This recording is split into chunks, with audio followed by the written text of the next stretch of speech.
Isang mapagpalang araw po sa ating lahat. Magandang araw at gabi po dyan sa mga silent viewers at solid supporters ng EDC.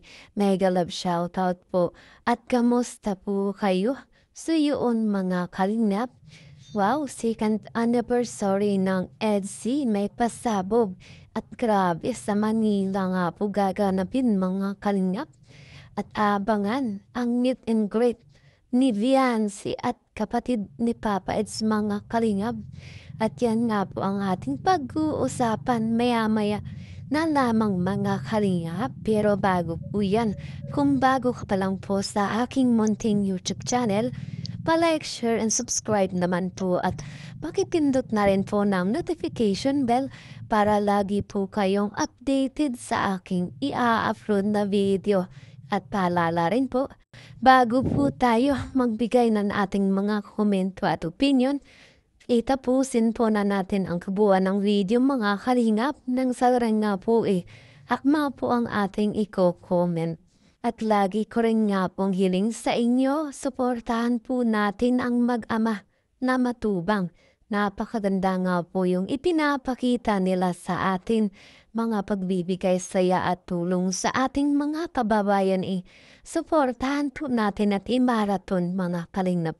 Nang sa ganun nga po marami po silang matulungan lalo na nga po dyan yung mga kapos sa pangangailangan imalingap po nila. At syempre, huwag po natin kalimutang suportahan ang kanilang may bahay.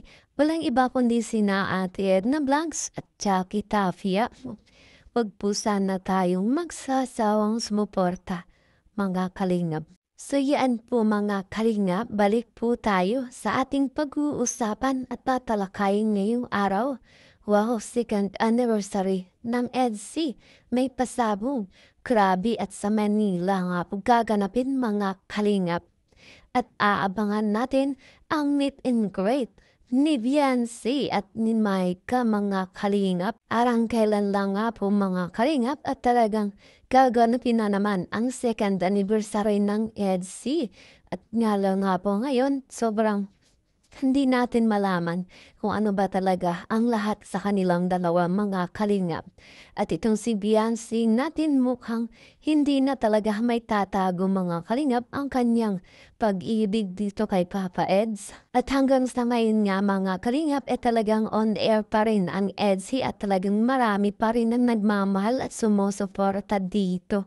At syempre hindi talaga natin kailangan iwanan itong EDC sapagkat ito lang yung nagbibigay saya sa ating mga kalingap. At kung iisipin nga po natin mga kalingap, grabe naman talaga yung mga nangyayari mga kalingap sa EDC. At syempre mga kalingap, sa bilis naman talaga ng panahon hindi na natin napapansin tulad na nga lamang po nito mga kalingap.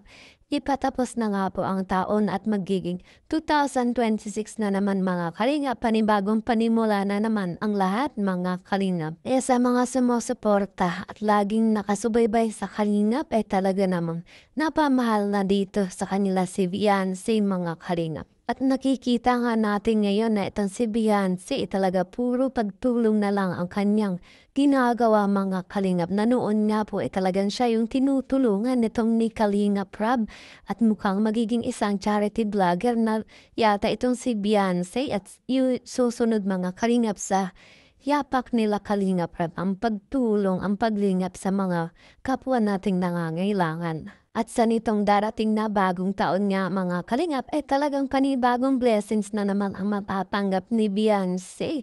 At yun nga po mga kalingap, kung maalala natin talagang mangyayari na ang kanilang gustong mangyari mga kalingap lalo na nga po yung pagpunta nila ng Korea. At nagsisimula na rin itong si Viancy sa pagbukas ng kanyang negosyo mga kalingap at ito nga ay sobrang blessed talaga at maraming blessings ang darating na naman dito. At sinasabi ngang habang may buhay may pag-asa, dagdag pa rito kung ikaw ay talagang mabait sa kapwa, mapagbigay mga kalingap talagang labis ang ibabalik nito sa iyong mga biyaya mga kalingap. Kaya patuloy lang po tayo maging isang mabuting tao, mapagbigay at tumulong sa mga taong nangangailangan tulad nga po nitong nila Beyonce at lalong-lalo na po kina Kalingap Rab mga Kalingap. At sa ngayon nga po mga Kalingap, grabe may aabangan tayo ang meet and greet ni Beyonce at ang kapatid ni Papa Eds mga Kalingap. Kung ito nga po ay mangyaring magkita sila, ano kaya ang magiging reaksyon ng kapatid ni Papa Eds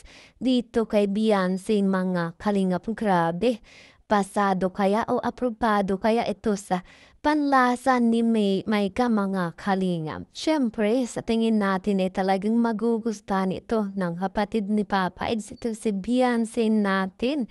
Dahil mangyaring nagkita na nga rin itong mama ni Beyonce at ni Papa Eds, talagang aprobado nga itong si Beyonce sa magulang ni Papa Eds mga Kalingap. At sa pamilya nga po ni Papa Eds ay napakabait nga po talaga at welcome na welcome itong si Beyonce sa kanilang bahay.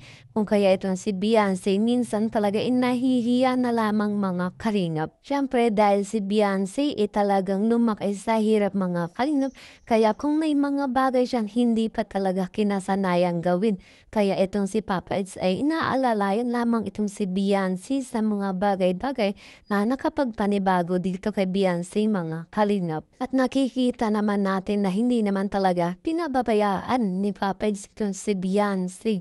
Lalong-lalo na nga po dyan ang pagharap sa mga tao, kaya itong si Beyonce ay nagkakaroon na rin ng lakas ng loob mga Kalingap. At sa ngayon mga Kalingap, nakikita natin kung gaano na itong si Beyonce kasanay humarap o makipag-usap, lalong-lalo na nga po itong sa naganap mga Kalingap na sa Papi Ding program ng EDC mga Kalingap.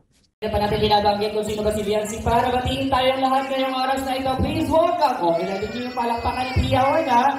Please welcome, Beyonce! Hello po, good afternoon po, Barangay Calabagas! Gusto ko lang po mag-thank you sa welcome po sa Team Kalingap, and then thank you po kasi kung marami po tayo ngayon dito kahit na maulan po. And syempre po, gusto ko po mag-thank you sa sponsor po ng pong ito, celebration po ito. And sa ALM po, sa kabisihan po nila sa po ng programang ito. Thank you so much po, Sir CJ. Alright, thank you very much. Merry Christmas po! Merry Christmas everyone from Beyonce. Palakpakan po natin si Beyonce. Ano yan? Totoo ba yung sinabi ni Ma'am Stella na ikaw daw ba? Love mo daw si Ebu? Yes! Si Nanay Stella, nakita ko yung palakpak. Oo, mamabagsak niyo yung bato. Oo. Ako Nanay Stella, baka mabitawan niya.